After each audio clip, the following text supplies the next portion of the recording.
Say how, yeah, you.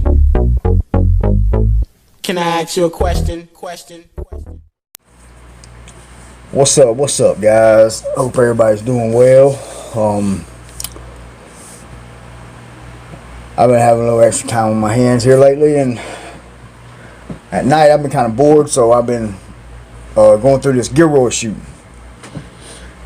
Now, the only video I've done, I only done one video on it, and some people took it. I guess they took it out of context what I was trying to get across. I wasn't saying. What I was trying to say was this right here, how the setup is, and what I mean by setup, what I mean by when I say setup is how I look at the situation is different from how a lot of people look at it, because I experienced, I just do. So for y'all that know me, y'all know why I do. So, they're used to getting into that again and going back and going around that circle again. But I look at it different than most people. I look for stuff that most people don't look for. So what I was trying to get across is the setup to the shooting. It's got a lot of similarities as Vegas. It's got a lot of similarities as Parkland. It's got a lot of similarities as a bunch of these recent mass casualties incidents, and that's what I was trying to say. I noticed a lot on the pictures that I showed y'all. I wasn't saying they was the same people. I was saying they look. If you take the makeup off, if you would take. See, that's what I'm saying. That's where it comes back to. I look at it different. If you would take the makeup off, or if you would apply makeup there, this spot, they would be the same people. I mean, they got the same features, and that's what I guess I was trying to say is that, and a lot of people didn't really understand what I was trying to say. I guess they took it as, oh, he's saying these are the same people. No, I wasn't specifically saying these are the same people. To me, I think they are the same people, but that's because I'm looking at it from a different angle. And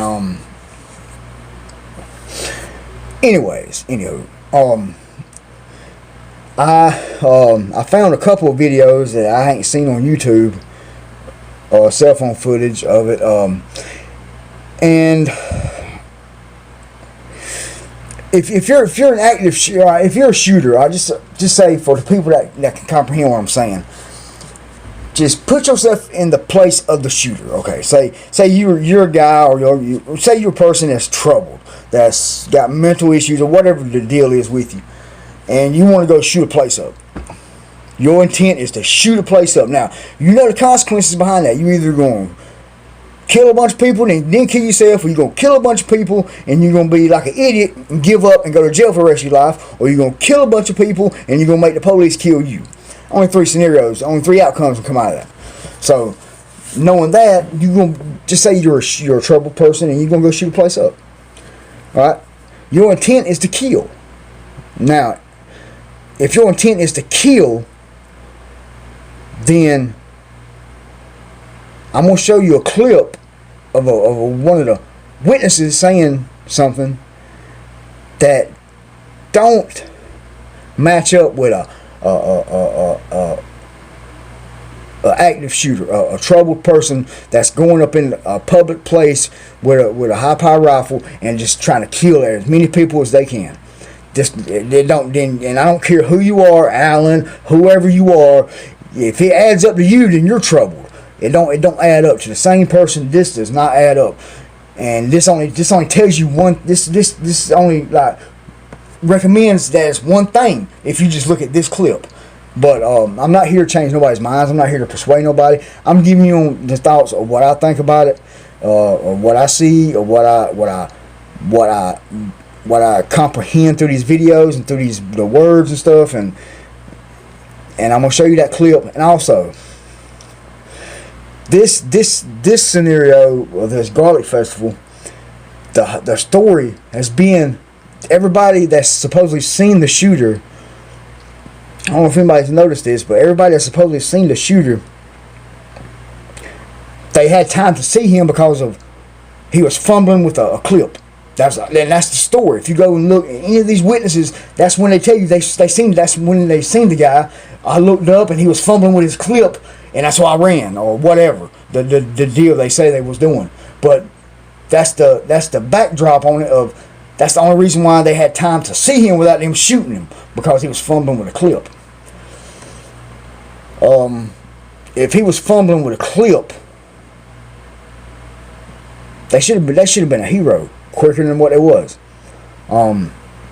If a guy's fumbling with a clip, then he has then you got to process that quick. He has no experience in firearms. If he's fumbling to reload a clip, if he's over there just trying to get it in, dropping it, or whatever the case may be, he has no experience in firearms. So right then, you should ding ding. Let's tackle this son of a bitch. Let's get him. Whatever you gotta do. But nobody did that. And that leads back to this clip I'm gonna show you. I'm gonna show you a few clips, but check this out. Sarah says her uncle began moving to try to tackle the gunman when he began fumbling with an ammunition clip, but he quickly brought the gun up to his face and said no, and ordered him to run, but for some reason didn't shoot. You hear about these things? Face and said no, and ordered him to run, but for some reason didn't shoot. You hear about these things? But her uncle ran over, was going to try to tackle the guy. The guy brought the gun up to his face and said no, and ordered him to run. Now, there's no guy that's come in a festival with a high power rifle that's planning to kill, gonna let somebody go point blank range. No, that's a trophy for him. I mean, think about it. That's a trophy for him. Oh, he's point blank. I'm gonna blow his head off. No. Run. No, that just don't happen.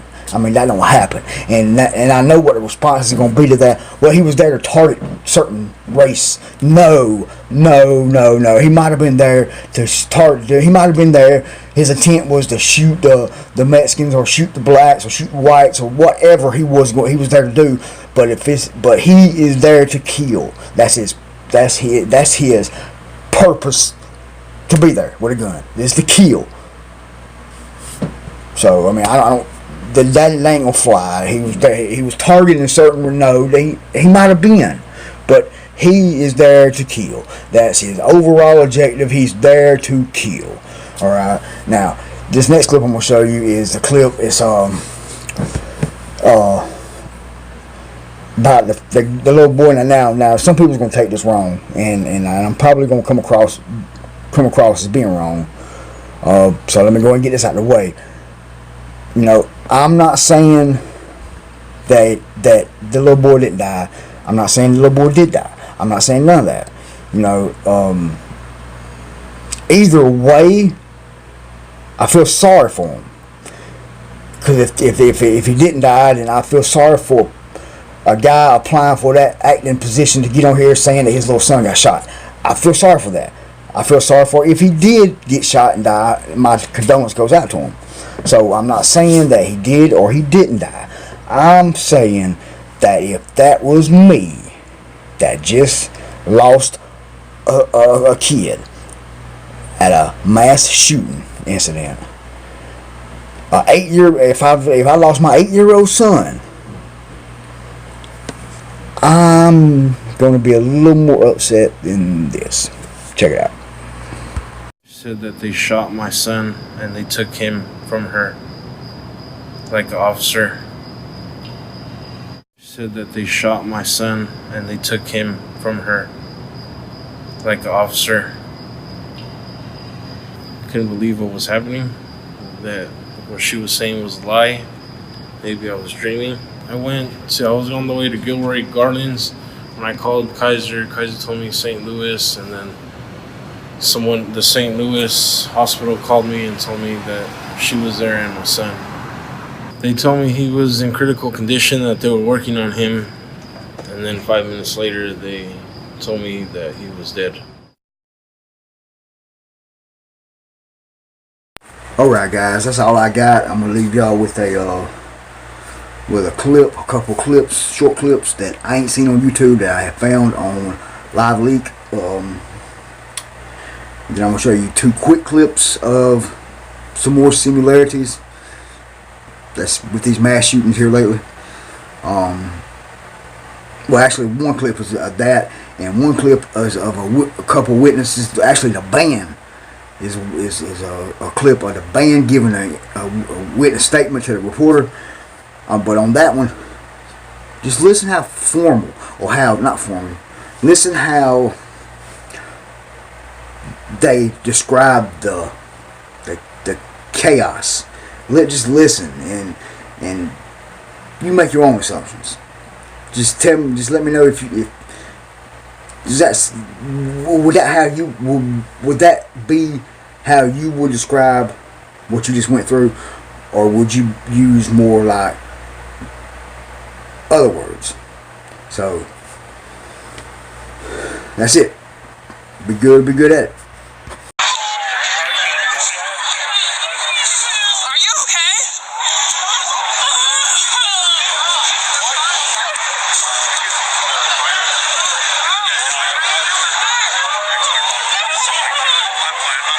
Oh my God.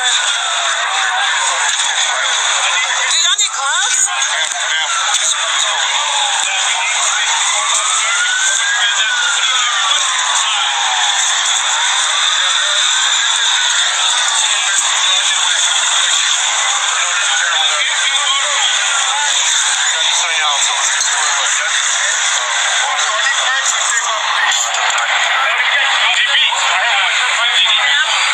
Active shooter. I think it's horrible that you're taking pictures of someone that's in distress. I would delete them. Horrible. It's okay. You can throw pieces. It's still horrible. So disappointed. And at 20, that's too bad.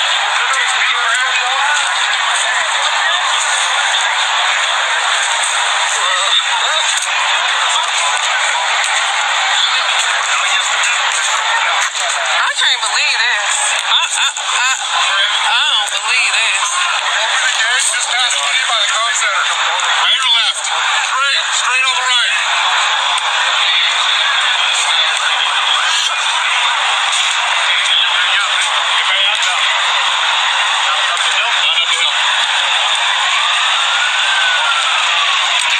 Sorry. Sorry. How do we get... Okay, I came in the shuttle, so how do I get back? Well, just what I came in the shuttle. shuttles are. You're gonna hit a dead end there, and you're gonna move to the right, and the shuttles will be all the way to the back of the Okay, park. thank you.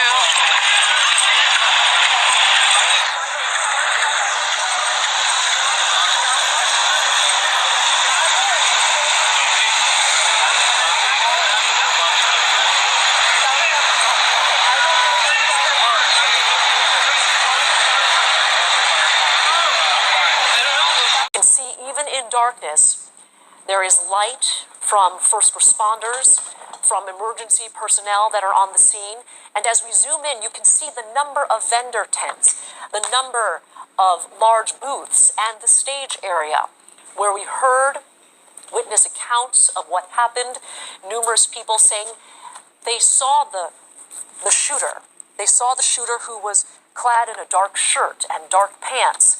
One witness, a young woman, a mother, who spoke to one of our reporters on the ground, saying that she made eye contact with that shooter who appeared to have vengeance in his eyes and wanted to kill or at least hurt as many people as possible. That was one witness account. Kate Larson at Santa Clara Medical Center in San Jose, speaking to a spokesperson saying that those who were injured are in fair to serious condition. We know at least one of those people who were injured.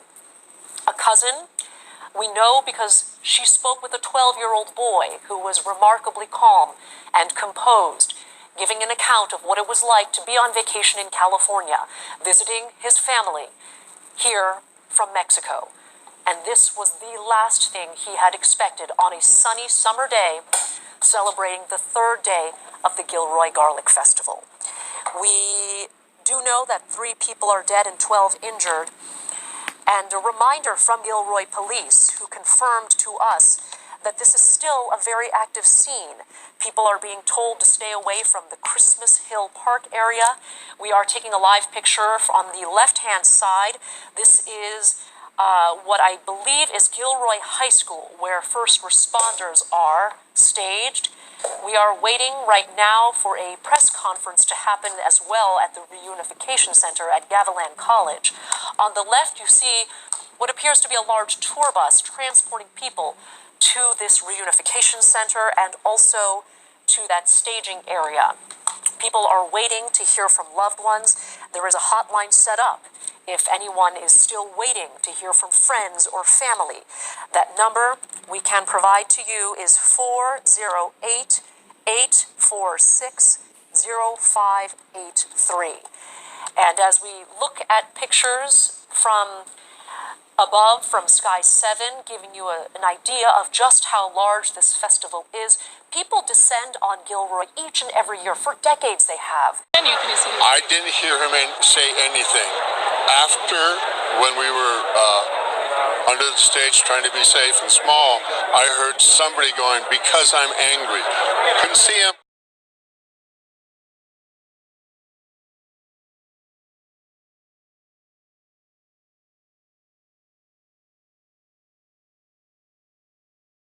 So I don't know who it was.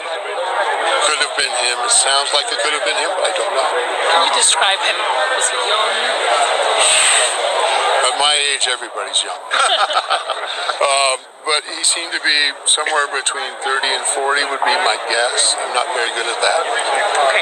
Now, describe to me the scene on your side. How many people were in that area where he was shooting? Oh, gosh. I don't know. If you're familiar with the Garlic Festival, the Vineyard stage is at the north end, and it points into seating for 200-300 people. And off to stage left, there's all the food courts. So they have two tents, twice the size of the one behind us, or behind you, full of people, finishing up their meals. I couldn't, hundreds, thousands. There was a lot of people. There's the closing moments of the festival, and people were getting their last bit of garlic. Let me say that this happened within 2 minutes, and then the police were on the scene. It was so quick, thank God. Within 5 to 10 minutes, the area was secure, and the police had us out from under the stage. Was there any moment that you were able to help any of those who were injured around you? There was nobody around us. The primary targets were probably 100 yards away from us.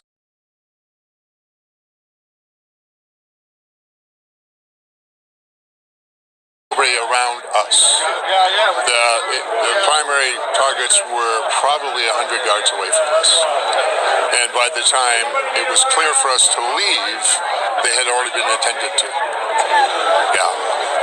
We spoke to someone earlier who said they were putting those who were injured they were putting them in golf carts. They were trying to, you saw that as well? We saw, there was a fence, and on the other side of the fence we saw two mounted police who were overseeing a victim, and they were calling in for EMTs to get there. One of them actually said, "Hey, I've got a wounded." And I think that he was yelling to some of his other officers with him and said, "I got wounded." And that was on the other side of our stage. So clearly this guy was on the run right across the front of our stage. And we're hiding under it. And that's a panic moment. So you think he passed by that same area? I can't say I didn't see, but it sure sounded like it, just from everything we could figure out. So this is not obviously what you guys were expecting. You were telling me earlier that you were planning to end your set at 5:30, and the crowd asked you to play one more song, which is something that many people do at the end of a concert. Right.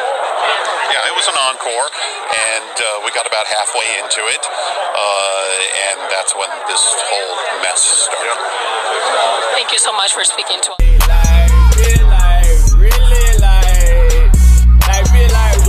Really, I Like really, really, like really out here though. Yeah. Boy, you know we out